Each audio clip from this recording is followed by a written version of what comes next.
हिमाचल प्रदेश सरकार द्वारा मेडिकल संस्थानों में स्टाफ नर्सों के पदों को आउटसोर्सिंग के माध्यम से भरने के फैसले ने प्रदेश की राजनीति और स्वास्थ्य क्षेत्र में बड़ा विवाद खड़ा कर दिया है। इस निर्णय का राष्ट्रीय देवभूमि पार्टी आरडीपी ने कड़े शब्दों में विरोध किया है। पार्टी ने इसे प्रदेश के प्रशिक्षित नर्सिंग स्टाफ के साथ शर्मनाक धोखा और उनके भविष्य के लिए गंभीर खतरा बताया है। आरडीपी के प्रवक्ता डॉक्टर निखिल ठाकुर ने अपने वीडियो संदेश में कहा कि सरकार उन युवाओं के सपनों को तोड़ रही है जो वर्षों से प्रदेश की सेवा करने का संकल्प लेकर नर्सिंग क्षेत्र में आए हैं।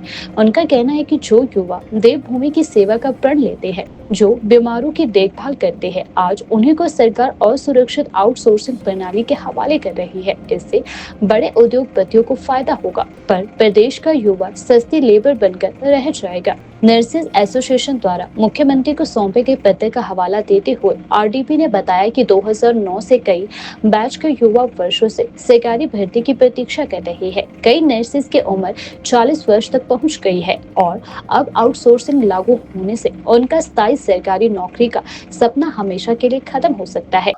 मैं राष्ट्रीय देवभूमि पार्टी का एक पक्ष आज आपके साथ साझा करना चाहता हूं, वो है नर्सिंग स्टाफ की आउटसोर्स की रिक्रूटमेंट। हम सब ने ये सुना कि किस तरीके से हिमाचल प्रदेश सरकार ने ये कहा कि जो 700 से अधिक पोस्ट्स नर्सिंग स्टाफ की खाली हैं, जो बड़े अस्पतालों के अंदर और हिमाचल प्रदेश के और भी अस्पतालों के अंदर खाली पड़ी हैं, उनकी भर्ती जो है वो आउटसोर्सिंग के जरिए की जाएगी। यानी हम ये कहना चाह रहे हैं कि जो हमारे प्रदेश के जो वो कर्मठ लोग, वो कर्मठ युवा जिन्होंने अपनी पढ़ाई में जी जान लगाया, जिन्होंने नर्सिंग की डिग्री को हासिल किया और ये प्रण लिया कि वो हिमाचल प्रदेश के देवभूमि के लोगों की सेवा करेंगे, उनकी उस सेवा के प्रण का, उनकी दिन रात की मेहनत का, उनकी उस पढ़ाई का आज मजाक हिमाचल प्रदेश सरकार ने उड़ाया। और ये कोई छोटी बात नहीं है, ये एक बहुत बड़ी बात है, ये बहुत बड़ा विषय है, क्योंकि नर्सिंग स्टाफ एक ऐसा स्टाफ है जो दिन रात एक कर देता है सेवा करने के लिए।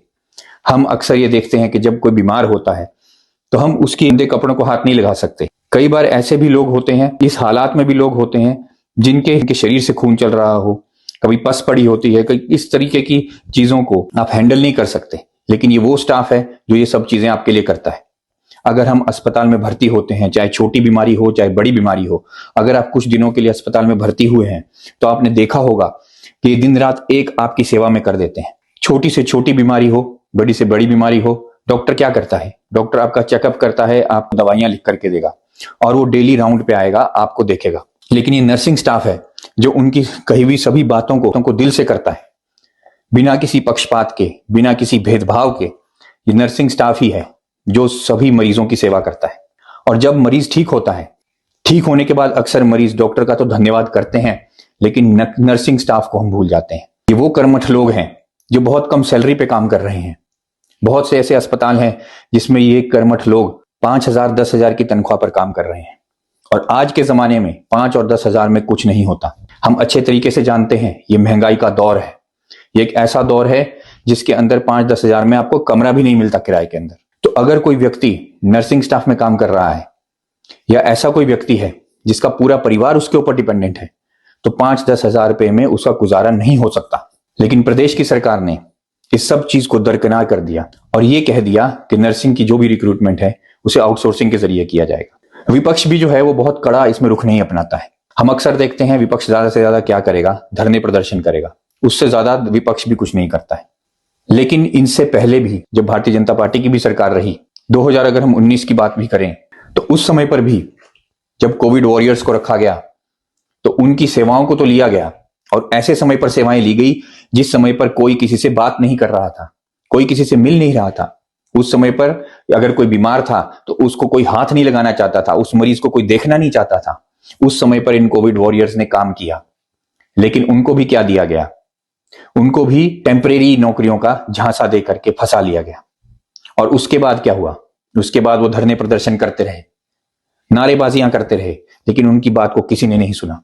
नर्सिंग एसोसिएशन द्वारा जो चिट्ठी लिखी गई है उस चिट्ठी का राष्ट्रीय देवभूमि पार्टी पूर्णतः समर्थन करती है, क्योंकि उस चिट्ठी में जो मांग की गई है वो मांग अपने आप में जायज मांग है। और वो मांग क्या है?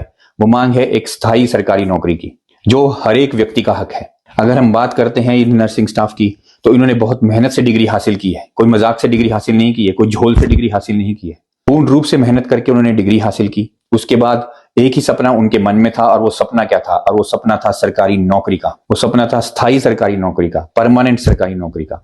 और ये झांसे उनको बार बार दिए गए। R&P रूल्स के अंदर भी ये साफ साफ कहा गया है कि नर्सिंग स्टाफ की जब रिक्रूटमेंट की जाएगी तो वो दो तरीके से होगी। पहला तरीका है बैच वाइज रिक्रूटमेंट का, और जो दूसरा तरीका है वो कमीशन के थ्रू रिक्रूटमेंट का तरीका है। और ये दोनों तरीकों में ये साफ तौर पे कहा गया था कि जो रिक्रूटमेंट होगी वो परमानेंट रिक्रूटमेंट होगी, स्थायी नौकरियां उनको दी जाएंगी। लेकिन इस तरह की कोई भी नौकरी उनको नहीं दी गई। बहुत से ऐसे लोग हैं जो टेम्परेरी नौकरी कर रहे थे, इंतजार कर रहे थे कि उनकी नौकरी परमानेंट हो जाएगी। उन्हें भी अब ये समझ में नहीं आ रहा है कि उनकी नौकरी परमानेंट होगी या नहीं होगी। बहुत से ऐसे बच्चे हैं जिन्हें ये मालूम नहीं पड़ रहा है कि वो किससे बात करें, किससे मिले, वो क्या करें, कहां जाएं। क्या वो टेम्परेरी नौकरी को करते रहें या फिर आउटसोर्सिंग की नौकरी के लिए जब रिक्रूटमेंट खुलती है तो उस समय पर अपना आवेदन दें। उनको समझ में नहीं आ रहा है कि पूरे का पूरा प्रोसेस क्या होगा।